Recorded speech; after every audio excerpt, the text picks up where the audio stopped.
Hello दोस्तों, max education में आप सभी का स्वागत है। तो दोस्तों, यूपी पुलिस यूपी लेखपाल के लिए हिंदी के मोस्ट इंपॉर्टेंट क्वेश्चनों के साथ हाजिर हैं। ये प्रश्न आपके एग्जाम की दृष्टि से बहुत इंपॉर्टेंट होने वाले हैं। दोस्तों, ये प्रीवियस ईयर क्वेश्चन है, तो आप इनको बहुत ध्यान से पढ़ेंगे। हम लोग लगभग 20 प्रश्न करने वाले हैं। इनमें से आपका स्कोर कितना होता है आप हमें लास्ट में ज़रूर बताएंगे। चलिए दोस्तों, आज का पहला प्रश्न देखते हैं। ये रहा आपकी स्क्रीन पर, राइट आंसर क्या होगा। पहले प्रश्न में आपसे पूछा गया कि जो व्यर्थ लिखा है, व्यर्थ शब्द में किन वर्णों की संधि हुई है। सबसे पहले आपको व्यर्थ को तोड़ना है। तो व्यर्थ को जब आप तोड़ेंगे तो ये वी प्लस अर्थ में टूटेगा। किसमें सर? वी प्लस अर्थ में टूटेगा। ठीक है। अगर इसमें हम संधि की बात करेंगे तो आप कहेंगे सर इसमें यड़ संधि है। क्या है सर? यड़ संधि है। ठीक है, यड़ संधि है। और वी किसमें? वी से अगर हम देखेंगे तो व प्लस ई में ये टूटेगा। किस में टूटेगा सर? व प्लस ई में टूटेगा। और अगर यहाँ पर हम देखें उसके बाद ये यहाँ से हमें आ मिलेगा। ठीक है, यहाँ से हमें आ मिलेगा। तो आ और ये सॉरी ये छुट्टी ई होगा। क्या होगी? ये छुट्टी ई होगी। तो छुट्टी इन दोनों को हमें देखेंगे तो ऑप्शन नंबर कहाँ में? ए में मिल रहा है। तो पहला हमारा बिल्कुल दोस्तों करेक्ट आंसर हो जाएगा। आप लोगों को समझ में आ गया होगा। इसको हम वी अर्थ में तोड़ेंगे। यड़ संधि, अगर आपसे संधि पूछ जाती तो आप यड़ बताते। ये इसका राइट आंसर है। अगला प्रश्न ये रहा, क्या परमेश्वर में संधि कौन सी है? परमेश्वर में, तो अगर परमेश्वर को हम तोड़ेंगे सर तो परम प्लस ईश्वर टूटेगा। और आपको एक मात्रा दिखाई दे तो हमेशा आपको गुण संधि लगानी। कौन सी सर? गुण संधि इसका बिल्कुल करेक्ट आंसर होगा। तो बी इस क्वेश्चन का राइट आंसर है। ठीक है, गुण संधि। अगला प्रश्न दोस्तों ये रहा, कह रहा गवार का तत्सम शब्द क्या है? गंवार का तत्सम शब्द क्या है? मूर्ख, ग्राहक, गंभीर या ग्रामीण? तो राइट आंसर दोस्तों क्या होगा? डी इस क्वेश्चन का बिल्कुल करेक्ट आंसर होने वाला है। डी राइट आंसर हो जाएगा। ठीक है, जो गवार है, गंवार का तत्सम शब्द क्या होगा? डी होगा। ठीक है, डी इसका राइट आंसर है। अगला प्रश्न आपकी स्क्रीन पर दोस्तों ये रहा, इस क्वेश्चन का राइट आंसर क्या होगा? क्या किसी गुण दशा स्वभाव या कार्य का बोध कराने वाले शब्द क्या कहलाते हैं? देखिए, संज्ञा आपके लेखपाल में सिलेबस नहीं है, लेकिन हमें पुलिस वालों को भी लेकर चलना है। तो कांस्टेबल के लिए ये प्रश्न इंपॉर्टेंट है। आपको याद रखना है, जहाँ पर गुण दशा या भाव या स्वभाव की बात करता है वहाँ पर भाववाचक संज्ञा होती है। ठीक है, कौन सी सर? भाववाचक संज्ञा होती है। ठीक है, याद रखेंगे। इंपॉर्टेंट प्रश्न है। जैसे गरीबी, अमीरी, ईमानदारी, ये क्या है? सब भाव हैं। तो यहाँ पर क्या होगा? यहाँ पर भाववाचक संज्ञा होगी। ठीक है, चलिए अगला प्रश्न दोस्तों ये रहा आपकी स्क्रीन पर। क्या निम्नलिखित में से सर्वनाम में कौन सा सर्वनाम अनिश्चयवाचक सर्वनाम है? कौन सा सर? अनिश्चयवाचक। अनिश्चयवाचक सर्वनाम क्या होगा? निश्चयवाचक सर्वनाम और अनिश्चयवाचक सर्वनाम। ठीक है, तो आपको हमेशा याद रखना है, अनिश्चयवाचक सर्वनाम कुछ होगा। क्या होगा सर? कुछ। क्या है ये? अनिश्चयवाचक सर्वनाम है। कुछ, कोई, ये क्या होते हैं? ये सर अनिश्चयवाचक सर्वनाम होते हैं। आपको ये बात याद रखनी है। ठीक है, अगला प्रश्न आपकी स्क्रीन पर ये रहा, क्या होगा राइट आंसर? किराया निम्नलिखित वाक्यों में से क्रिया विशेषण युक्त वाक्य कौन सा नहीं है? मतलब ऐसा वाक्य बताना है जिसमें क्रिया विशेषण वाक्य नहीं है। कल मैं नहीं जाऊंगा।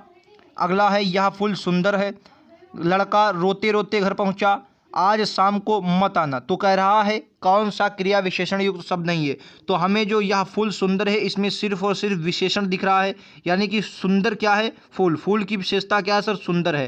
ठीक है, तो राइट आंसर क्या होगा? बी होगा। यानी कि ये गलत लिखा है, यही आपका राइट आंसर हो जाएगा।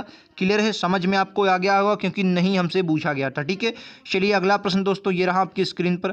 क्या निम्नलिखित में से कौन सा विकल्प भविष्य काल का घोतक है? मतलब भविष्य में कह रहा है मुझे दिल्ली जाना है, सोहन पढ़ाई कर रहा है, गीता खाना पका रही है, या उसने मुझे पुस्तक दी थी। तो उसने मुझे पुस्तक दी थी, इसमें सर क्या होगा? तो कहेंगे ये भविष्य की बात कर रहा है, तो इसमें आपका भविष्यकाल होगा।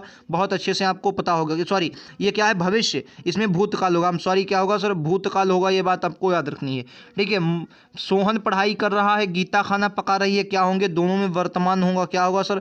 वर्तमान होगा। राइट आंसर क्या होगा? ए होगा। कह रहा मुझे दिल्ली जाना है, ये भविष्य, मतलब कब जाना है? तो अभी आगे आने वाले समय में जाना है, तो भविष्य काल का घोतक है। तो ए इस क्वेश्चन का दोस्तों बिल्कुल करेक्ट आंसर है। एक प्रश्न देखिए, कह रहा धनवान का स्त्रीलिंग क्या होगा?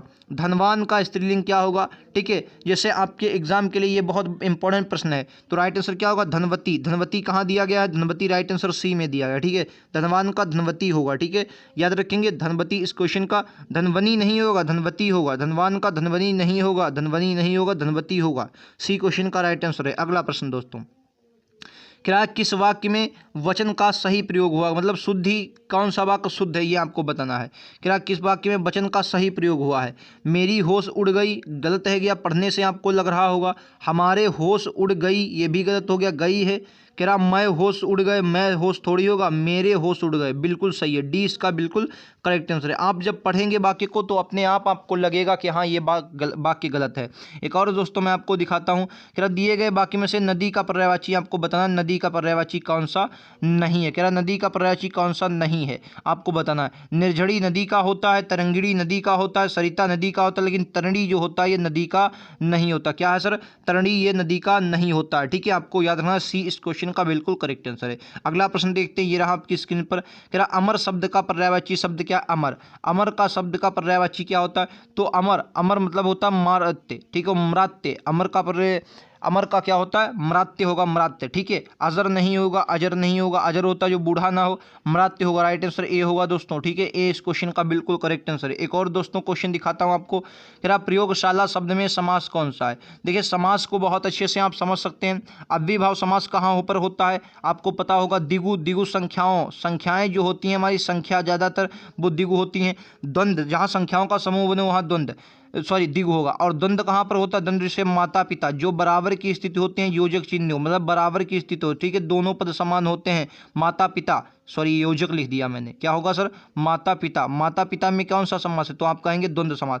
तो तत्पुरुष, प्रयोगशाला में कौन सा समास है? कहेंगे सर तत्पुरुष। और तत्पुरुष में भी पूछा जाए तो क्या होगा सर? अगर हम इसको तोड़े क्या होगा? प्रयोग के लिए शाला। क्या होगा सर? प्रयोग के लिए शाला, प्रयोग के लिए शाला। ठीक है, प्रयोग के लिए शाला इसका राइट आंसर होगा, नहीं होगा? प्रयोग के लिए शाला। ठीक है, तो प्रयोग के लिए जो शाला होती है यानी कि तत्पुरुष होगा। और तत्पुरुष में भी कौन सा?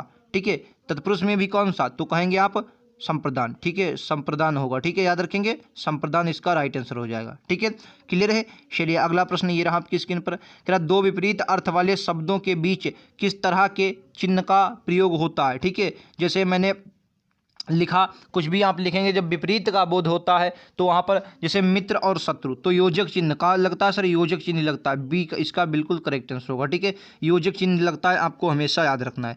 अगला प्रश्न ये रहा आपकी स्क्रीन पर। कह रहा निम्नलिखित में से वाक्य कौन सा शुद्ध है? वाक्य कौन सा शुद्ध है? कह रहा कई दिनों से उनका दर्शन नहीं हुआ, बिल्कुल गलत बात है। कई दिनों से उनका दर्शन नहीं हुआ, गलत है। दर्शन क्या है? दर्शन बहुवचन है, कई दिनों से उनके दर्शन नहीं हुए, सी इसका राइट आंसर। कई दिनों से दर्शन उनके नहीं हुए तो गलत है, शब्दों का हर्फ है, तो राइट आंसर क्या होगा? सी होगा। देखिए जब आप पढ़ेंगे तो अपने आप लगा, दर्शन क्या है? दर्शन अपने में बहुवचन है। ठीक है, तो भैया क्या होगा? तो बहुवचन क्रिया भी प्रयोगी होगी, मतलब सब कुछ बहुवचन प्रयोग होगा, तो राइट आंसर दोस्तों क्या होगा? सी होगा, नहीं होगा। ठीक है, चलिए अगले प्रश्न पर चलते हैं। अगला प्रश्न ये रहा आपकी स्क्रीन पर। कह रहा वाचाल किसे कहते हैं? वाचाल किसे कहते हैं? बोलेंगे वाचाल। वाचाल के लिए क्या होगा? जो बहुत बोलता हो, वाचाल। ठीक है, वाचाल इसका राइट आंसर क्या होगा? वाचाल, सी क्वेश्चन का राइट आंसर, वाचाल जो बहुत बोलता हो। अगला प्रश्न आपकी स्क्रीन पर ये रहा, कह रहा है बताइए राइट आंसर क्या होगा? कह रहा है सजल सजल आज स्कूल नहीं गया, यह किस तरह का वाक्य है? विधानवाचक है, प्रश्नवाचक है, विस्मयवाचक है, निषेधवाचक है। तो सजल आज स्कूल नहीं गया, ये कौन सा सर है? ये भैया निषेधवाचक वाक्य। कैसा सर? डी निषेधवाचक। मतलब क्या? निषेध साफ साफ नहीं लग गया तो क्या होगा दोस्तों? निषेधवाचक वाक्य होगा, आपको याद रखना है। अगला प्रश्न, क्या वे उपसर्ग किस शब्द समूह में नहीं है? वे उपसर्ग, बेरहम, वे खुदी, बिल्कुल। अच्छा, वे उपसर्ग अगर आपके एग्जाम में ऐसे पूछ दे कि ज़्यादातर एक इसमें, तो आपको याद रखना वे जो होगा इससे अरबी फारसी के शब्द, वे उपसर्ग से अरबी फारसी के शब्द की ज़्यादा उत्पत्ति होती है। देखिए बेरहम, वे खुदी, वे ईमान, वेदम। ठीक है, वे सहारा, वे इज्जत। राइट आंसर का वा इज्जत और वाकायदा, इसमें बा का उपसर्ग हुआ। ठीक है, बा उपसर्ग। बा बे बिला बदखुशैन, ये क्या है? सब उर्दू फारसी के हैं। बा बे बिला बदखुशैन, फीला दरकम गैरना सरहम, ये क्या है? ये सब जो है ये सब किसके? उर्दू अरबी के क्या है? उर्दू अरबी फारसी के क्या है? उपसर्ग हैं, आपको याद रखना है। ठीक है, अगला प्रश्न ये आपको कह रहा है अभिराम और अविराम। अभिराम और अविराम शब्द का अर्थ क्या होगा? समश्रुति भिन्नार्थक से आपके क्वेश्चन बनते हैं। अविराम, विराम मतलब क्या होता है? रुकना। विराम मतलब क्या होता है? रुकना। ठीक है, और अविराम मतलब ना रुकना। ना रुकेंगे तो क्या करेंगे सर? निरंतर चलेंगे, तो निरंतर तो आप में 2 में दिया गया है। और अविराम माने सुंदर होता है, तो राइट आंसर क्या होगा? बी दोस्तों, इस क्वेश्चन का बिल्कुल करेक्ट आंसर है, बी राइट आंसर होगा। ठीक है, अभिराम और अविराम का सुंदर और निरंतर होगा। ठीक है, चलिए अगला क्वेश्चन मैं आपको दिखा देता हूं, ये लीजिए। कह रहा विलोम शब्द आपको बताना है, राइट आंसर क्या होगा? कह रहा है आपको बताना निम्नलिखित सब विकल्पों में से सरल जो दिया गया, सरल का विलोम शब्द कह रहा कौन सा नहीं है? ये पूछा कौन सा नहीं है, कुटिल होता है, वक्र होता है, कठिन होता है, निरर्थक है। तो इनमें से आपको बताना है कौन सा इसका विलोम नहीं होता है।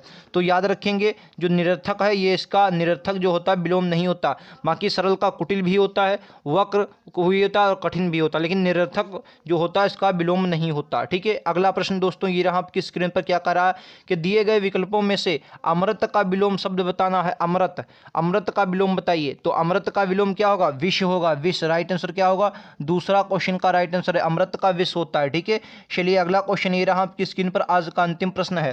क्या निम्नलिखित में से कौन सा शब्द उत्कंठित का पर्यायवाची है? लगभग हम दोस्तों हमने 22 क्वेश्चन इस वीडियो में किए हैं। ये आपका स्कोर कितना रहा आप हमें ज़रूर बताएंगे, और वीडियो कैसा लगा ज़रूर बताएं। ऐसे ही लगातार प्रश्नों के लिए चैनल को सब्सक्राइब कर लें, नोटिफिकेशन बेल को ऑन कर लें, लगातार आपके लिए वीडियो लेकर आता रहता हूं। ठीक है, इस क्वेश्चन का राइट आंसर क्या होगा? अभिलाषा। अभिलाषा जो होती है, अभिलाषा क्या होती है? एक चाह होती है, लेकिन उत्कंठा मतलब उत्सुक होते हैं, आप किसी के प्रति क्या उत्सुक हैं।